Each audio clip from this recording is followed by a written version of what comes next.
Les hommes ont toujours eu besoin de communiquer pour se rapprocher, la rudesse du climat et du relief montagnard ayant tendance à les isoler, ce besoin fut renforcé. Les pierres à cupules, des pierres creusées de petits réceptacles en forme de bol, pourraient selon certaines théories être l'un des premiers moyens de communication présents dans les régions montagneuses. En y faisant brûler de l'huile ou de la résine de pin, les premiers hommes échangeaient des informations par signaux de fumée, se prévenant ainsi d'un danger potentiel. Chaque pierre était disposée pour être visible d'une autre, et ainsi de suite.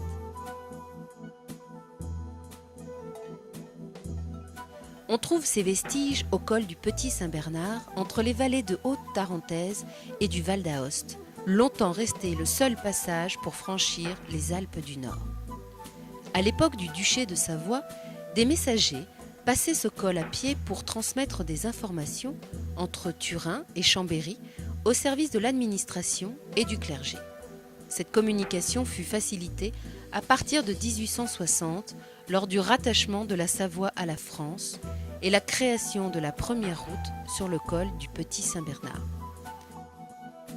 Cette haute place militaire fut foulée par de nombreux chasseurs alpins qui durent faire preuve d'ingéniosité pour transmettre des informations stratégiques à leurs supérieurs. C'est ainsi que le régiment de chasseurs, chargé de garder le fort de la Redoute ruinée, surplombant le col à 2400 mètres d'altitude, communiquait avec sa base de Bourg-Saint-Maurice grâce à des pigeons voyageurs. Après la guerre, les besoins de communication devinrent plus pacifiques avec l'arrivée du tourisme et la création des premières stations de ski de chaque côté de la frontière. Dunque, la stazione di Ratuil è nata nel 1948 con la costruzione di due seggiovie che partivano appunto dal paese e conducevano su in quota fino a 2600 metri, l'attuale punto più alto del comprensorio che è Chaudière. Poi si è sviluppata, diciamo, negli anni, dove ha avuto un grande sviluppo negli anni 60 e poi intorno agli anni 80-85 c'è stato il collegamento con la stazione francese che ha dato proprio il via a questo sviluppo internazionale del nostro comprensorio. Recentemente appunto abbiamo fatto grossi investimenti sugli impianti e parallelamente abbiamo cercato di sviluppare tutto quello che è tecnologia di comunicazione sul comprensorio, perché appunto ci siamo resi conto che è fondamentale per lo sviluppo della stazione. Mais si les besoins en communication n'ont cessé d'augmenter avec les années, parallèlement avec celui d'aller toujours plus haut en montagne, la rudesse du climat en revanche n'a pas diminué. Les techniciens ont dû alors redoubler d'ingéniosité pour fiabiliser leur réseau. Sur notre domaine skiable, nous avons trois sortes de réseaux. Vous avez le réseau Internet par l'ADSL, le réseau fibre optique et le réseau Wi-Fi. Donc ces trois réseaux sont connectés, arrivent tous ici, et ils sont connectés, et ça nous permet de chaque point, de chaque n'importe quelle remontée mécanique, on peut se connecter sur une autre remontée mécanique et voir ce qui se passe. Les problématiques avec le Wi-Fi, c'est le temps, bien sûr. Quand il fait vraiment mauvais, les données passent beaucoup moins. Le téléphone, on a des perturbations qui arrivent, que ce soit d'ordre magnétique. Et le meilleur, c'est la fibre optique, parce qu'il n'y a aucune perturbation sur cette fibre optique, puisque c'est un signal lumineux qui passe. Voilà, donc on a plus tendance à mettre de la fibre optique partout où l'on peut. Plusieurs types de données transitent sur ces réseaux ADSL, optiques ou hertziens. Mais la première utilisation du réseau informatique sur les domaines skiables aujourd'hui est la gestion et le contrôle des forfaits. Celle-ci est entièrement automatisée et traitée en temps réel, permettant aussi aux exploitants des remontées mécaniques d'en retirer plusieurs utilités et bénéfices. Aujourd'hui, si je sais quel type de forfait, quel forfait tu as, je vais suivre toute la journée ce que tu fais. Alors nous, ça nous intéresse pas de fliquer les clients, hein, c'est pas ça, mais c'est vrai qu'on peut savoir à un moment donné ce qui s'est passé avec un client. Ça va parfois sur des réclamations. Bon, il y a quand même un aspect fraude et contrôle des fraudes par ce système de forfait main libre. Mais en définitive, ce quand même qui est très intéressant pour nous, c'est la comptabilité des flux, des types de forfaits, de réussir à évaluer les durées de ski, etc. Enfin, on a derrière, on peut sortir énormément de statistiques sur la consommation de nos clients, et ça c'est très intéressant pour nous. Les skieurs ont eux aussi gagné avec la mise en place du main libre. Plus besoin d'ouvrir ses poches pour montrer patte blanche, la fluidité du trafic et donc moins d'attente aux remontées, mais aussi de nouvelles options d'achat pour consommer du ski.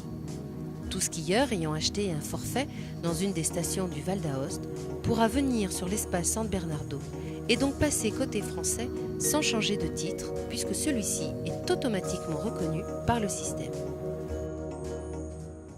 Un altro utilizzo interessante della moderna tecnologia per i nostri clienti è il servizio Teleski Pass, da noi molto apprezzato. Questo permette a un cliente di passare una volta in biglietteria, lasciare la sua foto e i suoi dati personali e legare uno ski pass alla sua carta di credito. Ogni volta che il cliente entra nel nostro comprensorio possa pagare la giornata senza dover passare in cassa. L'interconnexion des différents réseaux permet aujourd'hui aux skieurs de l'espace San Bernardo de connaître en temps réel les conditions sur tout le domaine skiable, côté italien et français. Comme l'état d'ouverture renseigné par le service des pistes, couplé aux images de plusieurs webcams ou livecams, ou encore les données météorologiques, température, vent ou prévision, peuvent être diffusées en direct sur différents supports. Panneaux d'information intérieurs et extérieurs, chaînes de télévision, sites internet et désormais sur les téléphones portables. Il n'y a donc plus aucune excuse pour manquer une journée de poudreuse.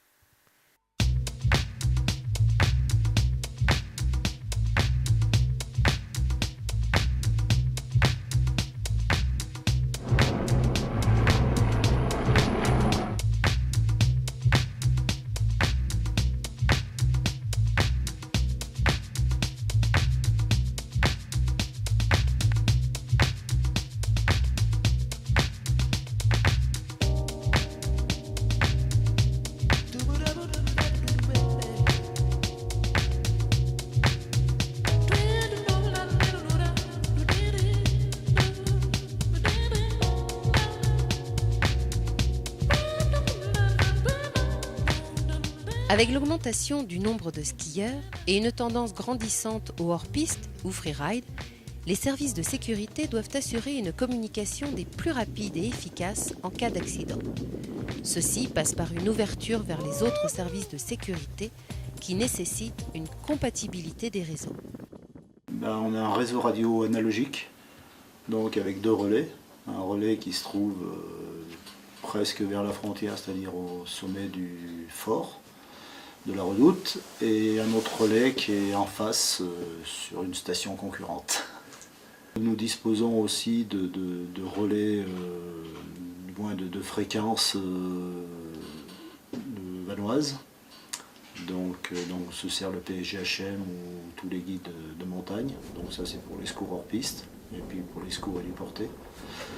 Et nous avons depuis cette année aussi une liaison radio, sur la même radio je dirais, parce qu'avant on avait 2 radios, parce que la Tuile donc, est la station voisine, la Tuile d'Aoste en Italie, donc eux sont tout en numérique.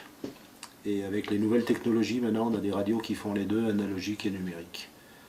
À savoir que nous allons migrer petit à petit vers le tout numérique, nous aussi. Au-delà des informations liées au forfait et aux conditions de ski, les réseaux se diversifient régulièrement, touchant à presque tous les aspects techniques liés à l'exploitation d'un domaine skiable. Prenons l'exemple de la neige de culture. Si un réseau d'eau est en toute logique nécessaire pour alimenter les canons, ceux-ci sont également connectés par informatique, afin de gérer leur pilotage à distance et en centraliser les données. Il est ainsi possible d'enneiger uniquement certaines pistes selon les besoins, ceci notamment dans un souci d'optimisation et d'économie d'eau. Mais ce réseau s'avère aussi très pratique pour les hommes. Un altro utilizzo della nostra rete informatica che è abbastanza utile è quello di permettere ad esempio ai nostri innevatori di connettersi da casa direttamente alla centrale di rilevamento e controllare lo stato dei cannoni, lo stato della meteo, oppure di accendere o spegnere qualche zona. Aujourd'hui, les réseaux d'information se tournent vers les étoiles. En effet, grâce aux satellites, aux GPS et autres systèmes d'information géographique, les domaines skiables souhaitent se doter de nouvelles technologies afin d'améliorer encore et toujours la qualité de leur travail, pour eux, mais aussi pour leurs clients, et dans un souci de respect de l'environnement. Alors, l'utilisation du GPS pour le domaine aujourd'hui donc, nous sert pour les travaux d'été à retrouver nos réseaux qui sont enterrés, à savoir exactement où ils passent et à quelle profondeur, à savoir où sont les pistes, parce qu'entre l'aspect paysager d'été et d'hiver, des fois on ne se reconnaît pas, on ne sait pas où passent les pistes, surtout celles qui n'ont pas été préparées, qui n'ont pas été façonnées par des bullages. Donc ça nous permet de pouvoir positionner de la signalétique en été, l'emplacement exact de là où on l'a mis en hiver. Les applications pour le futur, donc très certainement appliquées au damage, le chef d'équipe de savoir où est son équipe en temps réel. C'est-à-dire de pouvoir la positionner telle machine, de pouvoir optimiser son damage. Ça peut servir aussi aux responsables des pistes ou pour la communication de ce qui a été damé dans la nuit. Donc savoir exactement le matin à 8h ce qui a été fait et le communiquer tout de suite à la clientèle et pouvoir, pourquoi pas le passer sur Internet. Mais au-delà de tous ces systèmes d'information, ces données informatiques, ces connexions par fibre optique, Wi-Fi, GPS, SIG ou SIG, comment se passe tout simplement la relation entre les hommes par-delà les montagnes et les frontières? On est dans une relation de couple qui se passe bien, ma foi. On a quand même des cultures différentes, on a des structures économiques qui sont aussi différentes, on a des objectifs qui sont différents, on n'a pas le même type de clientèle, on a vraiment une clientèle de week-end sur le bassin Milan, Turin, alors que nous on est vraiment sur une clientèle de séjour. Je crois qu'aujourd'hui on a bien compris que chacun avait besoin de l'autre en fait, que finalement si on prenait la rosière seule, c'est un petit peu juste.